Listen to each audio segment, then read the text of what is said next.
할렐루야. 한 주간 안녕하셨습니까? 어떤 형편과 걸릴지라도 변함없이 믿음을 지키며 또 이렇게 주님을 사모하며 감사함으로 예배드리는 여러분 위에 주님의 크신 은총이 가득하시기를 간절히 축원드립니다.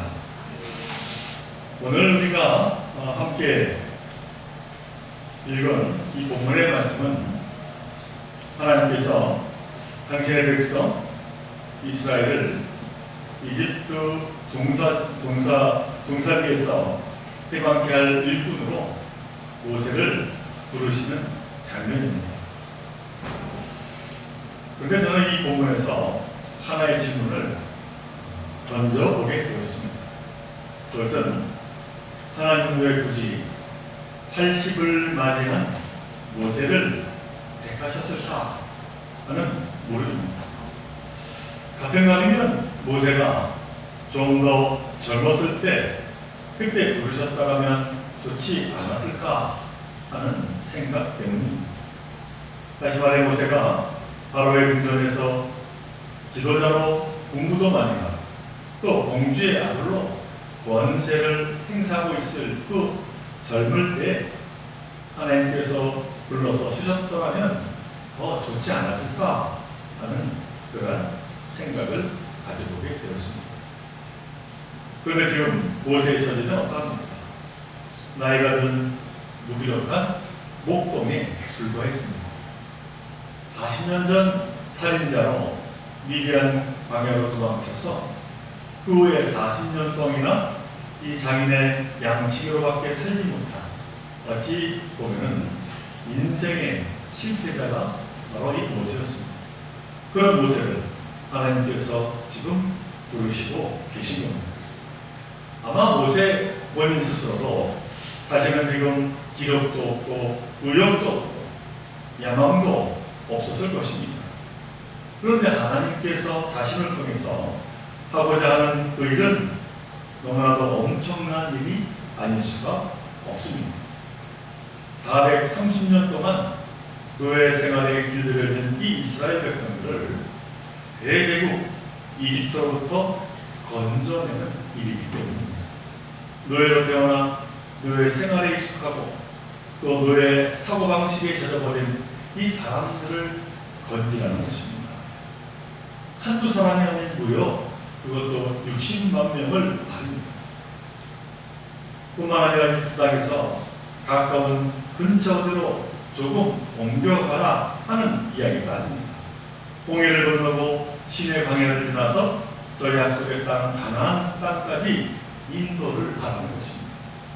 정말 상상할 수 없는 너무나도 큰 일이 아닐 수가 없습니다.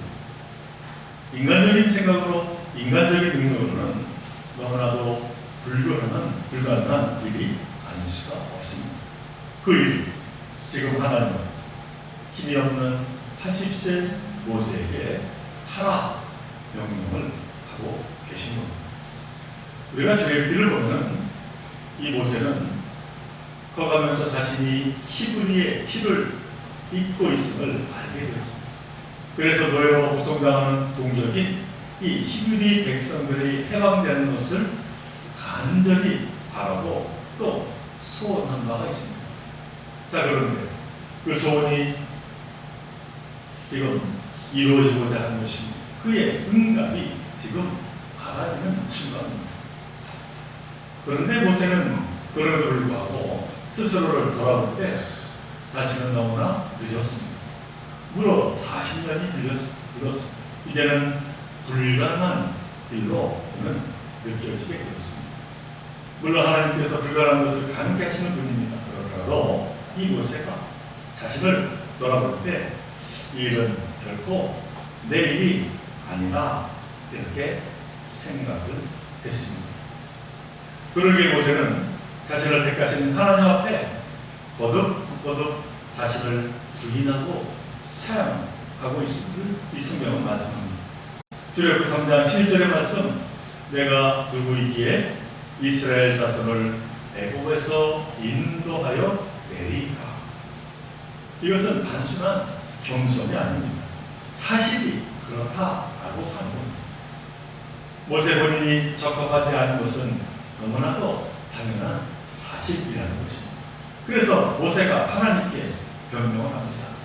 오늘 그 본문 다음 장 4장 1절의 말씀입니다. 모세가 대답하여 이르되 그들이 나를 믿지 아니하며 내 말을 듣지 아니하고 이르기를 여호와께서 너에게 나타나지 아니하셨다 하리이다. 한마디로 늙고 볼품없는 자기를 하나님이 택했다고 과연 믿겠습니까? 방금 그런 자식을 누가 따르겠습니까? 라고 그렇게 이야기하고 있습니다. 그러니 자신은 전혀 자격이 안 된다고 하나님 앞에서 꾹꾹 이제 사양하고 있는 겁니다. 오늘 시간 관계에서 아무튼 다 읽지 못했습니다만 출애굽기 4장 10절 이하를 보면은 모세는 정말로 말이 어눌한 사람이었던 것 같습니다. 그래서는 입이 뻣뻣하고 혀가 둔한 자라고 그렇게 하나님께 고백합니다. 그러나 하나님은 이런 자로 모세를 강물하십니다. 11절의 말씀에서 누가 사람의 입을 지었느냐 감히 내 앞에서 변명을 늘어놓지 말라 말씀하십니다. 그러면서 12절에서 하나님이 또 이렇게 말씀합니다. 내가 너의 입과 함께 있어서 할 말을 가르치리라. 16절의 말씀 그는 너를 대신하여 백성에게 말할 것이니 이처럼 하나님께서는 할 말을 다 가르쳐 주시고 또 누군가를 세워서 너를 돕도록 하겠다고 그렇게 말씀을 하고 계십니다. 그리고 무엇보다 놀라운 말씀을 이 모세에게 이제 전하고 있습니다. 16절 후반의 말씀입니다. 너는 그에게 하나님같이 되리라 하는 말씀입니다. 그러니까 이 모세를 볼 때 하나님처럼 거룩하게 보게 되는 것입니다. 이 얼마나 파격적인 약속입니다. 그러니 걱정하지 말고 모든 것을 훌훌 털고 일어나 어서 앞장서라고 하나님이 모세에게 명령합니다. 하나님의 전체적 명령이요 부르십니다. 그러자 모세는 더 이상 거역하지 못하고 하나님의 손에 붙들려서 이제 그 귀한 일을 시작하게 됩니다. 사랑하는 청교정 여러분, 우리 믿는 자들의 궁극적인 관심은 무엇보다 하나님께서 나와 함께 하신 거기에 있기를 간절히 바랍니다. 그리고 그 임하는 하나님께서 나에게 소명을 주셨다면 그 소명을 이루는데 그 무엇도 문제될 것이 없음을 우리는 기억해야 될 줄로 믿습니다. 나이가 많든 나이가 적든 많이 어느하든 잘하든 힘이 있건 없건 그것이 결코 문제가 되지 않는다는 사실입니다. 사도 바울이 빌립보 4장 13절에서 고백했듯이 하나님이 능력 주시는 자 안에서 모든 것을 할 수 있기 때문입니다. 그러므로 주신 사명에 이해하는 순종의 제사를 쌓으며 우리는 살아가야 될 줄로 믿습니다. 무엇보다 오늘 보면은 우리에게 하나님은 어떠한 분이신가 라는 것을 잘 보여주고 있습니다. 다시 말해 창조주이신 하나님의 성품을 깨닫게 오늘 성경 말씀 가운데서 우리에게 이야기하고 있다라고 하는 겁니다. 그리고 깨달은 가운데 우리는 큰 은혜를 체험하게 됩니다. 자, 그렇다면 하나님은 이 모세를 통해서 우리에게 어떠한 성품을 내보이고 계십니다. 첫 번째로 하나님은 인간의 부족과 허물을 묻지 않으시는 분이시다 라고 합니다. 왜냐하면 이미 다 알고 부르시기 때문입니다. 나보다도 더 나를 속속들이 알고 계시기에 나의 약한 것과 부족한 것을 다 알고 부르시기에 그 앞에서 감히 어떻게 하느니 못하느니 할 수 있겠는가 라고 하는 겁니다. 그러므로 우리가 사양오히려 겸손이 아닌 인간의 교만이 될 수 있음을 오늘 본문을 통하여 우리는 늘 기억을 해야 할 것입니다. 그 다음 두 번째로 하나님은 우리도 가능케 하시는 그러한 분이심으로 우리를 부르신다라고 하는 사실입니다. 다시 말해 가능하고 가능하지 않고는 하나님께 속한 것이요 결코 택함을 받은 모세에게 그리고 우리에게 속한 일이 아니다라고 하는 겁니다. 하나님은 가능케 하시는 능력으로 모세를 부르셨고 그리고 지금 저와 여러분을 부르시고 계시다라고 하는 것을 언제나 깨달아 아시길 바랍니다. 그 다음 세 번째로 하나님은 구원의 큰 계획과 경륜 안에서 바로 이 모세를 부르셨다라고 하는 것입니다. 그러니까 이스라엘을 구원하라 라고 하는 그 하나님의 뜻 안에서 이 모세를 세우셨다라고 하는 겁니다. 모세가 있고 나서 하나님의 역사하심이 있는 것이 결코 아니라는 것입니다. 모세는 하나님의 계획 속에 포함된 하나님의 도구입니다. 부족하든 말든 하나님께서 쓰시려고 하니 쓰임 받을 뿐입니다. 그러므로 부족한 내 생각으로 하나님의 경륜과 계획을 판단하는 그러한 물을 범하면 안 될 것입니다. 그 다음 마지막에 네 번째로 하나님은 당신이 이루어 가시는 모든 계획과 결과를 승리로 결정해 놓고 진행하신다 하는 사실입니다. 그러므로 모세는 결코 내일을 염려할 필요가 없는 겁니다. 하나님은 모세와의 약속을 스스로 보증하고 이루어 가시는 분이시기 때문입니다. 출애굽기 1장 8절에 이렇게 말씀합니다. 내가 아브라함과 이삭과 야곱에게 주기로 맹세한 땅으로 너희를 인도하고 그 땅을 너희에게 주어 기업을 삼게 하리라. 나는 여호와라 하셨다라 말씀하고 계십니다. 바로 이러한 분명한 언약 위에 분명한 승리의 그 모든 계획 위에서 하나님은 모세를 택하시고 부르셨다라고 하는 사실입니다. 그러므로 우리는 하나님 부르실 때 우리는 이에 순종하며 주신 사명 감당해야 될 줄로 믿습니다. 자, 그런데 우리 인간은 너무나도 나약한 존재입니다. 모세는 하나님을 드러나고 하나님이 어떤 분이신지를 그 성품을 깨달아 알게 되었을 겁니다. 그래서 순종하기로 마음을 놓고 따르겠다 고백을 했습니다.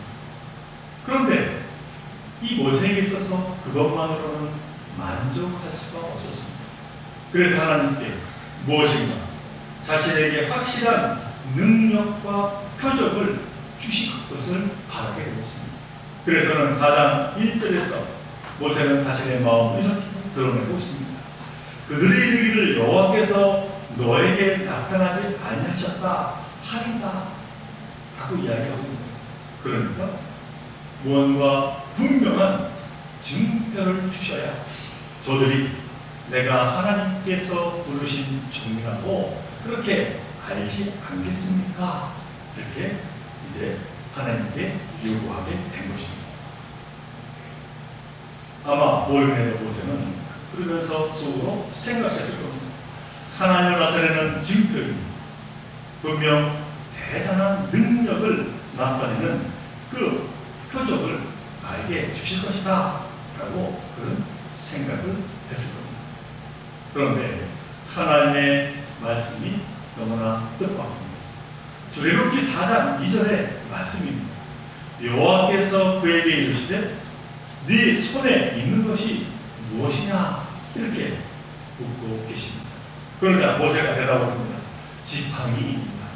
아마도 모세는 자기 손에 들려있는 것이 지팡이니 아무 생각 없이 바로 대답을 했을 겁니다. 자, 그런데 우리는 여기서 하나님이 물으신 네 손에 있는 것이 무엇이냐 하는 이 물음을 우리는 깊이 생각해야만 할 것입니다. 모세에게 던진 하나님의 이 물음의 요지가 무엇이었겠습니까? 이는 곧 너에게 있는 것을 바로 알라 하는 말씀입니다. 이미 너가 가지고 있는 것, 너에게 있는 것이 결코 하찮은 것이 아니라는 것입니다. 또한 우연한 것이 아니요 하나님의 놀라운 섭리와 경륜 속에 속한 것임을 하나님은 모세에게 지금 말씀하고 있는 겁니다.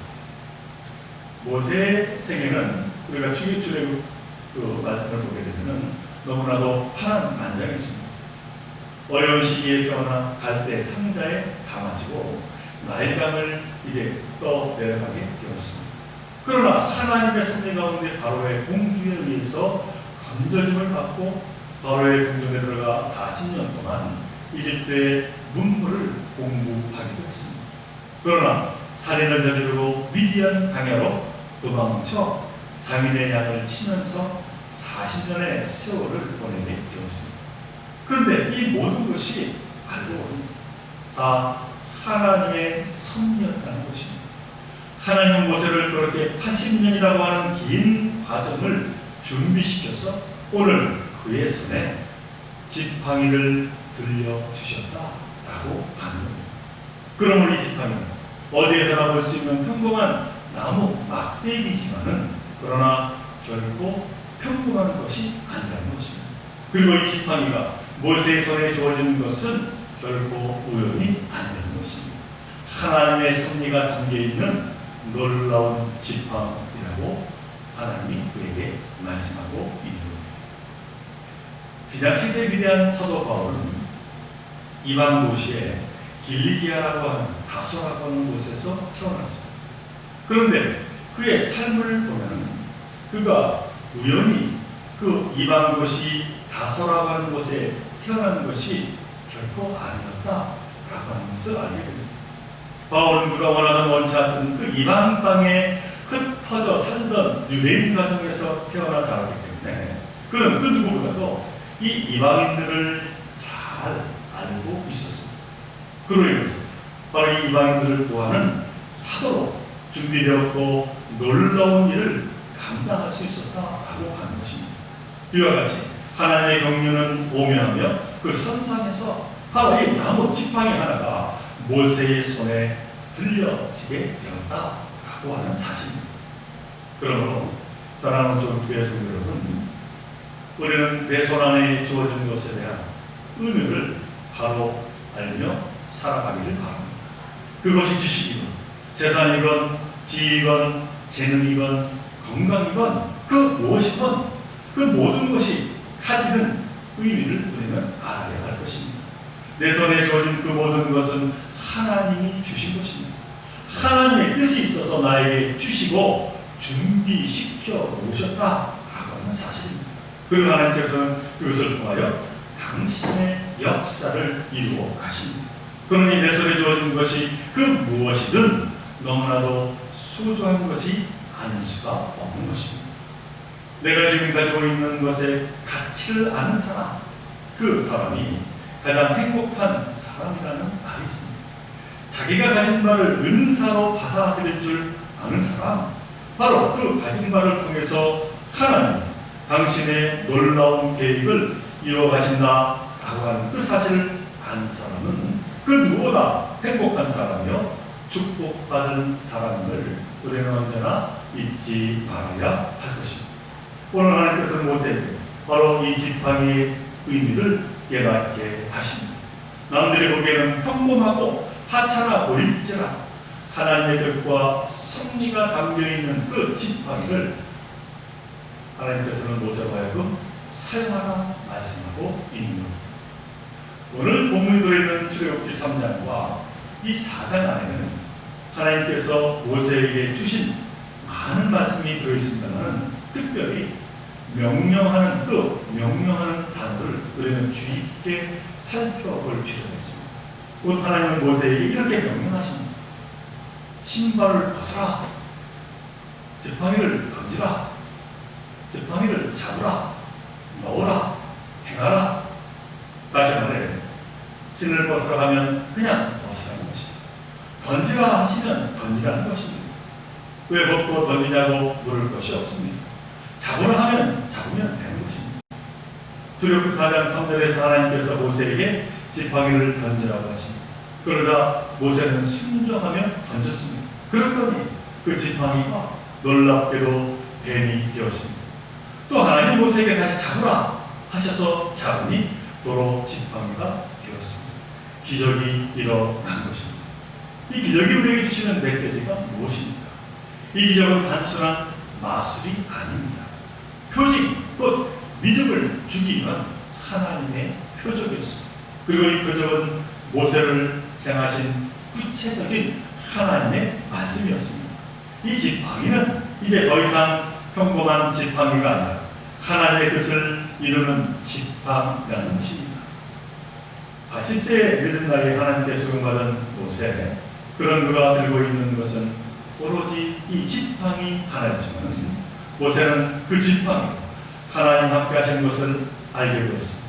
그래서 그 지팡이로 홍해를 갈랐고 그 지팡이로 반석에서 물을 내게 되었습니다. 그리고 결국 이스라엘 백성들을 젖과 꿀이 흐르는 가나안까지 이르게 하는 놀라운 지팡이로 그 역할을 감당하게 된 것입니다.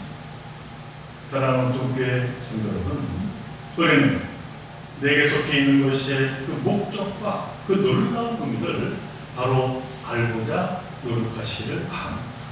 그래서 그것이 말씀에 따라 믿음으로 쓰임으로 놀라운 역사를 이루어 나가시기를 간절히 바랍니다. 다음 주에 우리는 우리 교회 일부를 뽑습니다. 그리고 각 신도에서 새로운 임원들을 뽑습니다. 살아있는 모세를 택하신 하나님의 선한 뜻을 깨달아 그 가운데 우리는 이제 이해하며 순종하는 그러한 믿음의 삶을 드러내기를 간절히 바랍니다. 물론 우리 중에 그 누가 자격을 스스로 갖춘 자라 감히 말할 수가 있겠습니다. 우리는 다 부족한 자들입니다. 그러므로 택함은 오로지 하나님께 있습니다. 우리는 단지 하나님의 뜻을 이루어 가는 자들일 뿐입니다. 하나님이 던지라 할 때 던지고 잡으라 할 때 잡는 그 순종의 마음을 가지시기를 간절히 바랍니다. 그럴 때 하나님은 바로 그를 도우시면서 당신의 선한 뜻을 이루어 가실 줄로 믿습니다. 그리고 무엇보다 택한 자들에게 하늘의 지혜와 능력을 더하여 주셔서 놀라운 하나님의 역사를 이루어 가게 될 줄로 믿습니다. 사랑하는 교회 성도 여러분, 모세야 모세야 하며 부르시는 하나님께 제가 여기 있나이다 하며 겸손한 마음으로 이제 신발을 벗어 하나님께 무릎 꿇은 그 모습을 우리가 언제나 기억하며 하나님께 나아가는 저와 여러분 모두가 되시기를 간절히 바랍니다. 비록 내 손에 들려있는 것이 너무나도 초라한 것이라 할지라도 그것으로 놀라운 기적을 이루어 가시는 하나님을 의지하며 주신 사명 감당해 나가는 저와 여러분들 모두가 되시기를 주님의 이름으로 간절히 축원을 드립니다. 우리 함께 기도드리고, 사랑하는 하나님, 오늘 모세가 하나님께 나아가 택함 받고 놀라운 하나님의 섭리를 깨닫게 하여 주시오니 참으로 우리에게 큰 은혜가 됨을 다시 한번 이 시간 고백을 합니다. 저희들도 모세와 같이 하나님께 부르실 때에 이에 순종하는 자를 되게 하여 주시고, 또한 비록 내가 가진 것이 너무나 보잘것없고 하찮은 것일지라도 그것을 통하여 놀라운 하나님의 역사를 이루어 가심을 믿고 주신 사명 감당하고자 하는 저희들 모두가 되게 하여 주옵소서. 먼저 하나님께서 저희를 통하여 당신의 놀라운 역사를 이루어 가시는 저희들이 분명히 믿습니다. 이 믿음을 가지고 참으로 순종하며 하나님께 영광 돌리는 저희들 모두가 되게 하여 주옵소서. 이 모든 것 간절히 바라올 때마다 우리 주 예수 그리스도 이름으로 감사하며 기도하옵나이다.